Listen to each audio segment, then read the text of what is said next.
She said, "You're too soft. Real men don't complain," when I opened up about my insecurities. I didn't argue. I just shut down. When she finally needed my support, I broke up. I, 32M, never thought I'd be writing this, but I need to get this off my chest. 3 months ago, I broke up with my girlfriend of 2 years, and everyone thinks I'm the monster. They don't know the whole story. It started 18 months into our relationship. I'd been having a rough patch at work. My boss was micromanaging everything I did, questioning my decisions in front of clients, and generally making my life hell. The stress was eating me alive. I'd wake up at 3 a.m. with my heart racing, dreading another day of walking on eggshells. One evening, I came home completely drained. She was on the couch scrolling through her phone, barely looking up when I walked in. I sat down next to her and tried to explain what was happening at work, how the constant criticism was affecting my confidence, how I felt like I was failing at everything. She looked at me with this expression I'd never seen before, a mixture of disgust and disappointment. She told me I was being too soft, that real men don't complain about workplace drama. She said I needed to toughen up and stop whining about every little thing. When I tried to explain that it wasn't whining, that I just needed someone to listen, she rolled her eyes and told me she wasn't my therapist. I didn't argue. I just shut down. Something inside me went cold that night, and I never opened up to her again. The pattern continued over the next 6 months. Whenever I tried to share anything vulnerable, my anxiety about my father's declining health, my insecurity about our relationship, my fears about the future, she'd shut me down with the same dismissive attitude. I learned to keep everything locked inside, to present only the version of myself she seemed to approve of. I became a ghost in my own relationship. I smiled when expected, nodded at appropriate times, and buried every emotion deeper than the last. She seemed happier this way, praising me for being more mature and less needy. I realized she didn't want a partner.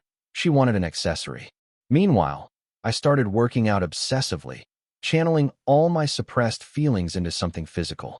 I got promoted at work after finally standing up to my boss, using the anger I couldn't express at home as fuel. Ironically, I was becoming exactly what she claimed she wanted: harder, more distant, less emotional. 3 months ago, everything changed. She came home from work crying, something I'd rarely seen in 2 years together. Her younger brother had been in a serious car accident. He was in intensive care, and the doctors weren't sure if he'd walk again. She was devastated, completely falling apart in a way that reminded me of myself during those dark work days. She turned to me for comfort, expecting the same emotional support I'd once offered her. She wanted me to hold her while she cried, to listen to her fears, to reassure her that everything would be okay. She needed me to be vulnerable with her, to share in her pain and help carry the burden. But I couldn't do it. When she reached for me, seeking comfort, I felt nothing. The well of empathy she'd systematically dried up was completely empty. I looked at her tear-streaked face and felt the same cold detachment I'd been forced to develop.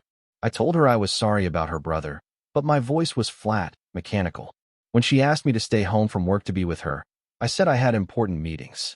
When she begged me to talk to her, to help her process what was happening, I suggested she call a friend or maybe see a therapist.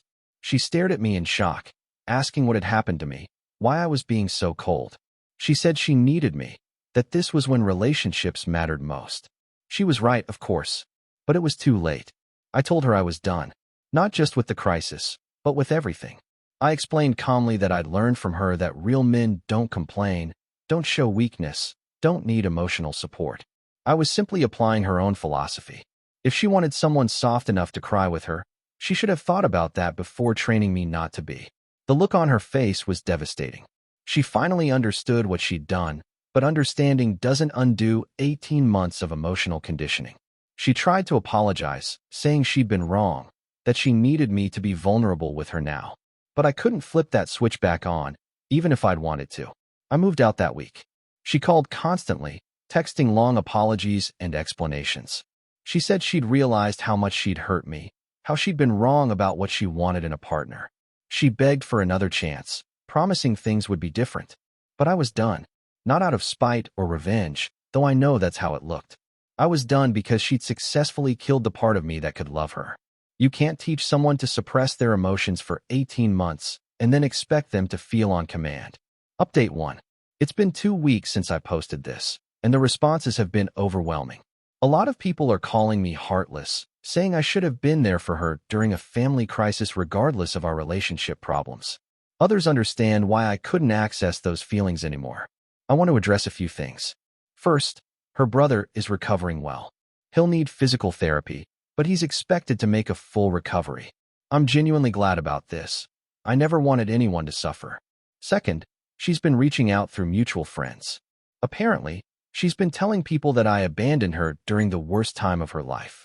She's not wrong, but it's not the complete picture either. Our mutual friend confronted me last week, asking how I could be so cruel to someone I supposedly loved. I tried to explain what had happened over the previous 18 months, but it sounds petty when you're talking about someone's family crisis. How do you explain emotional neglect to someone who only sees the immediate situation? How do you make people understand that my capacity for empathy had been systematically eroded? The friend accused me of keeping score, of punishing her for past mistakes when she needed me most. Maybe that's true. Maybe I should have been stronger, should have found a way to be there for her despite everything. But I genuinely couldn't access those feelings anymore. I've started seeing a therapist to work through all of this. She's helping me understand how I learned to shut down emotionally as a survival mechanism. Apparently, what my ex did is called emotional invalidation, and it can fundamentally change how someone relates to others. The therapist asked me if I still love my ex. I told her I honestly don't know. I remember loving her, but it feels like remembering someone else's life. The person who could love her unconditionally doesn't exist anymore, and I don't know if he's coming back. Update 2. A month later, and things have taken an unexpected turn. My ex showed up at my apartment last night. She looked terrible, exhausted, like she hadn't been sleeping. She said she needed to talk, that she'd been thinking about everything I'd said. She admitted that she'd been wrong about emotional expression, that she'd been raised to see vulnerability as weakness, and had projected that onto our relationship. She told me about her childhood, things she'd never shared before. Her father was emotionally absent, and her mother constantly criticized him for being too sensitive. She'd learned that caring partners were weak partners, that love meant maintaining emotional distance. She realized she'd been recreating her parents' dysfunctional dynamic with me. Part of me wanted to feel something, sympathy, understanding, maybe even hope. But I listened to her explanation with the same detachment I'd perfected over 18 months. Her revelation made intellectual sense, but it didn't touch the emotional numbness she'd created. She asked if we could try again, if I could learn to trust her with my feelings again. She promised she was working with a therapist too, that she understood now what she'd done wrong. She said she loved me and would do whatever it took to repair the damage. I told her I appreciated her honesty and growth, but that some things couldn't be undone. I compared it to breaking someone's leg. You can apologize, you can get better at not breaking legs, but the leg still takes time to heal, and it might never be quite the same. She started crying then, really crying in a way I'd never seen. She said she'd lost the best thing in her life because she was too stubborn and damaged to recognize what she had. She begged me not to give up on us, saying we could rebuild what we'd lost. But I couldn't promise that. I couldn't even promise to try. The person she fell in love with, the one who wore his heart on his sleeve, who brought her coffee in bed and listened to her problems, that person was gone. In his place was someone harder, more guarded, someone who'd learned that emotional investment was a liability. I told her I needed time to figure out who I was now, outside of our relationship.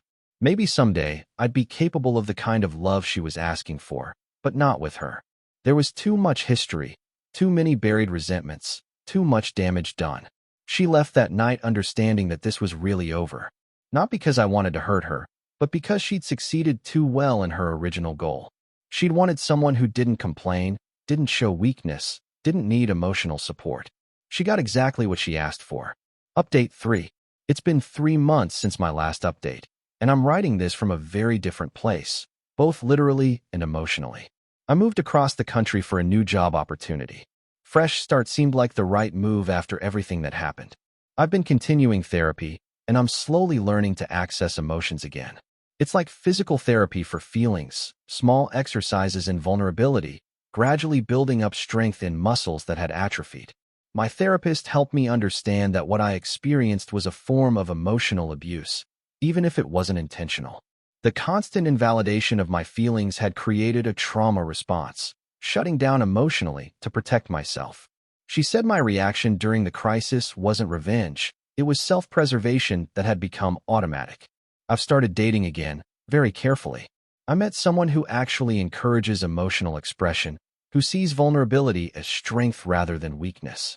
It's strange learning to trust someone with my feelings again, but I'm making progress. My ex contacted me one last time a few weeks ago. She wanted to let me know she was doing better, that therapy was helping her understand her own emotional patterns. She said she'd started dating someone new, someone she was trying not to damage the way she'd damaged me. She apologized again and thanked me for showing her what she needed to change about herself. I was surprised to find that I felt happy for her. Not the overwhelming joy I might have felt years ago, but a genuine hope that she'd learned from our relationship. Maybe my inability to be there for her during her crisis was exactly what she needed to understand the consequences of emotional invalidation. Some people still think I'm heartless for leaving when I did. They see the timeline, girlfriend in crisis, boyfriend leaves, and draw their conclusions. They don't see the 18 months of slowly dying inside, of learning to suppress every authentic emotion, of becoming a stranger to myself.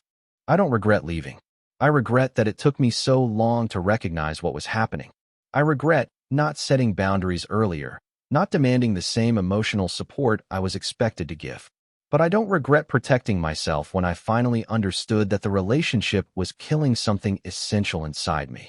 The person I am now is different from who I was before, more cautious with my heart, slower to trust, quicker to recognize emotional manipulation. Some might call that damage, but I call it wisdom. I learned that love without emotional safety isn't love at all. It's just two people using each other to avoid dealing with their own issues. I'm still learning to be vulnerable again, still rebuilding the capacity for deep emotional connection. But this time, I'm choosing partners who see that capacity as a gift rather than a weakness. I'm choosing people who understand that real strength comes from being brave enough to feel everything, not from feeling nothing at all. She was right about one thing. Real men don't complain. But real men do feel, do communicate, do seek support when they need it. The difference is knowing who deserves access to those parts of yourself and having the strength to walk away from people who don't treasure what you're offering. I'm not the same person who entered that relationship 2 years ago. I'm harder in some ways, softer in others. I'm more careful with my trust, but more generous with my authentic self to those who've earned it. I learned that emotional numbness isn't strength. It's just another kind of prison. And sometimes, the kindest thing you can do for someone is show them the consequences of their actions, even when they're at their lowest point. Especially then.